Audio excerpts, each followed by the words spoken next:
Hello viewers, இது திரைச்சாரல். இன்னைக்கு நம்ம இந்த வீடியோவில் எதை பற்றி பார்க்க போகிறோம் சொன்னால், என்னுடைய இளமை காலத்தில் இப்படியும் ஒரு படமா என வியக்க வைத்த படங்கள் அப்படிங்கிற விவரத்தை இப்போ நம்ம இந்த வீடியோவில் பார்க்க போகிறோம். என்னுடைய மாணவ பருவத்திலும் இளமை காலத்திலும் பல படங்களை பார்த்திருக்கிறேன். ஆனால் சில படங்கள் இப்படியும் ஒரு படமா என்னை வியக்க வைத்து மிகவும் சந்தோஷத்தை ஏற்படுத்திய படங்களைத்தான் இப்பொழுது நாம் பார்க்கவிருக்கிறோம். இந்த படங்களெல்லாம் 1980 காலங்களில் வெளிவந்த படங்களாகும். இந்த படங்களை பற்றி நிறைய சொல்லலாம், ஆனால் சுருங்க சொல்கிறேன். முதலில் 16 வயதினில்லை இந்த படத்தை பார்த்தவுடன் இப்படியும் கிராமத்து வாசனை கொண்ட படமாக ஒரு படம் எடுப்பார்களா என தேய்க்க வைத்து படம் பார்த்துவிட்டு வரும்பொழுது மிகவும் சந்தோஷத்துடன் வந்தேன். கமல் ரஜினியின் நடிப்பு ரொம்பவும் வித்தியாசமாக இருந்தது. பாரதிராஜாவின் முதல் படம். அடுத்து கல்யாணராமன். இந்த படம் ஒரு காதில் பூ சுற்றும் கதைதான். இருந்தாலும் இந்த படம் எடுக்கப்பட்ட விதம் போரடிக்காமல் மிகவும் ஜாலியாக இருக்கும். கமலின் அப்பாவி கேரக்டரின் நடிப்பும் எடுப்பான பல்லும் அந்த நேரத்தில் பிரமாதமாக பேசப்பட்டது. CN ரங்கராஜன் இயக்கிய முதல் படமாகும். அடுத்து கன்னிப்பருவத்திலே. இந்த படத்தில் ராஜேஷ், வடிவுக்கரசி இவர்கள் 2 பேரும் பொதுமுகமாக நடித்தவர்கள். பாக்கியராஜ் வில்லனாக நடித்தார். பாக்கியராஜ் வளர்ந்து வந்த நேரம் அது. இந்த படம் மிகச்சிறப்பாக இருக்கும். அற்புதமான படம். மிகவும் திருப்தியாக இருந்தது. இயக்கம் BV பாலகுரு. இதுவும் இவரது முதல் படமாகும். அடுத்து மௌனகீதங்கள். கமல் ரஜினி இவர்களுக்கிடையில் மிகவும் தனது புத்திசாலித்தனத்துடனும் நகைச்சுவை திறமையுடனும் சினிமாவுக்கு வந்தவர் பாக்யராஜ்.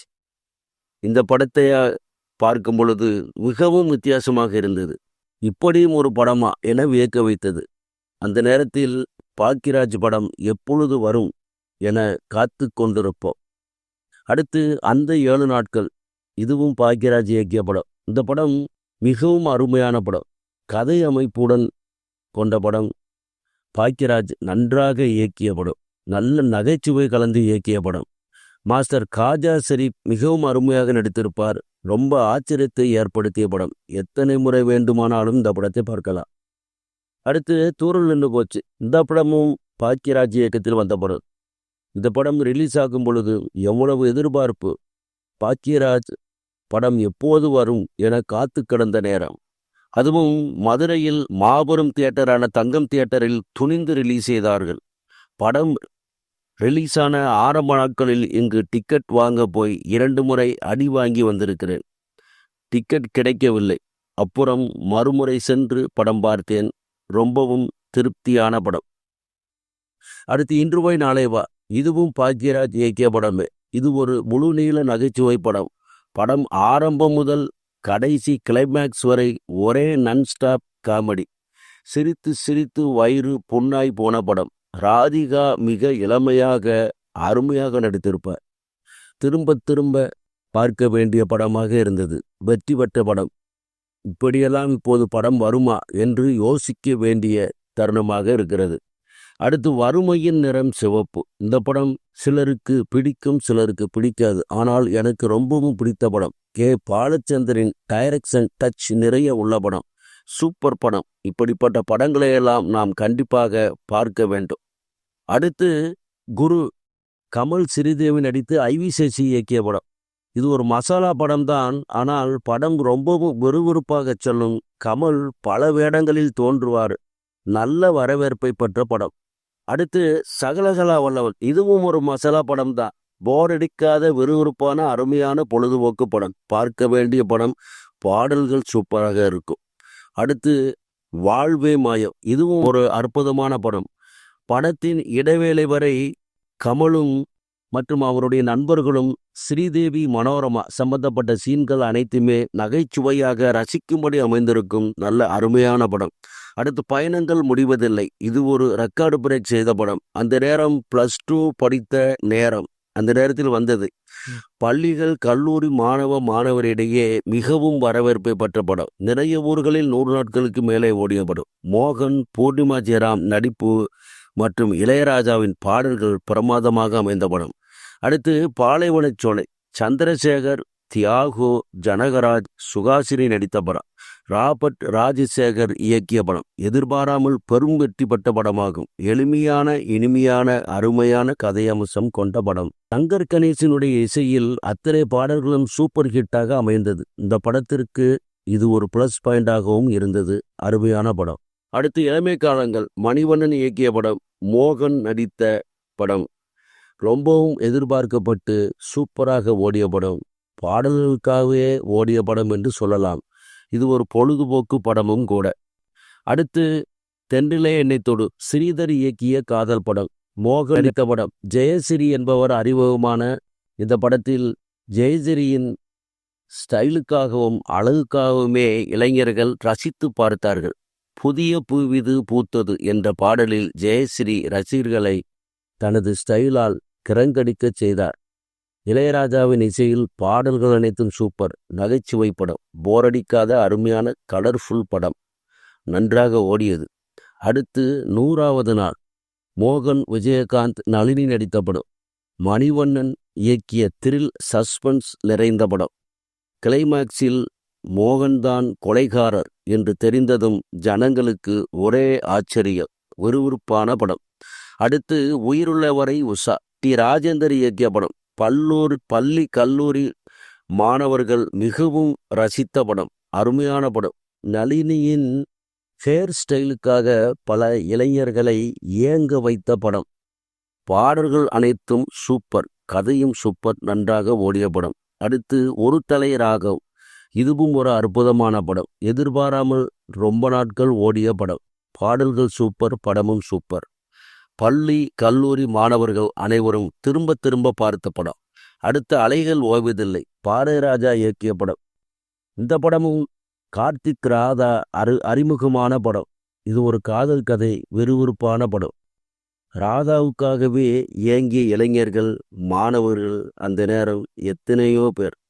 ராதா படங்கள் என்றால் அத்தனையும் பார்க்க விரும்புவார்கள் இளைஞர்கள். அடுத்து வருஷம் 16, கார்த்திக் குஷ்பு நடித்த படம். மிகவும் அருமையான படம். பாசில் இயக்கிய படம்.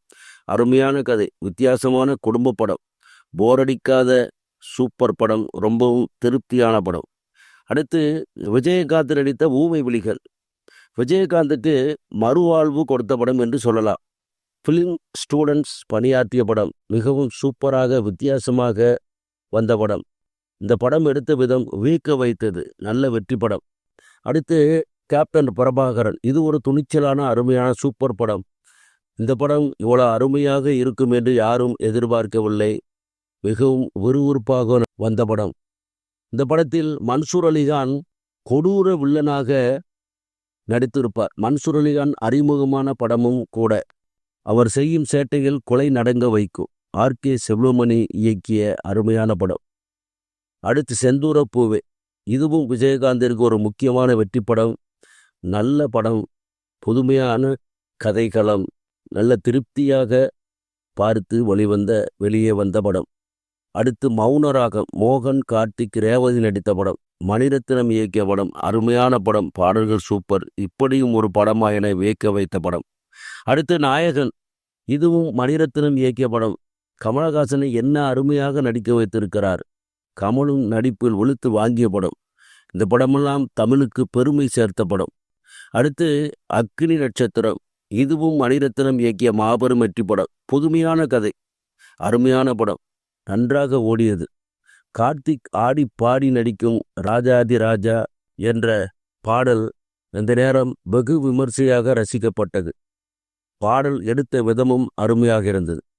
அடுத்து மைக்கேல் மதுர காமராஜன். கமல் 4 வேளங்களில் மீசை இல்லாமல் மிக திறமையாக நடித்த படம். இந்த படம் முழு நிறைவை தராவிட்டாலும் இந்த படத்தில் கமல் கேரள பாலக்காட்டு சமையல்காரராக நடித்திருப்பார். ஒரு காட்சி ஜோடி ஊர்வசி. என்ன அருமையான வேடம். என்ன திறமையான நடிப்பு. அனைவரும் பாராட்டப்பட்ட வேடம். இதைப்போல் நடிக்க நிச்சயம் வேறு யாராலும் முடியாது. இந்த சமையல்கார காமேஸ்வரன் வேடத்துக்காகவே இந்த படத்தை பார்க்கலாம்.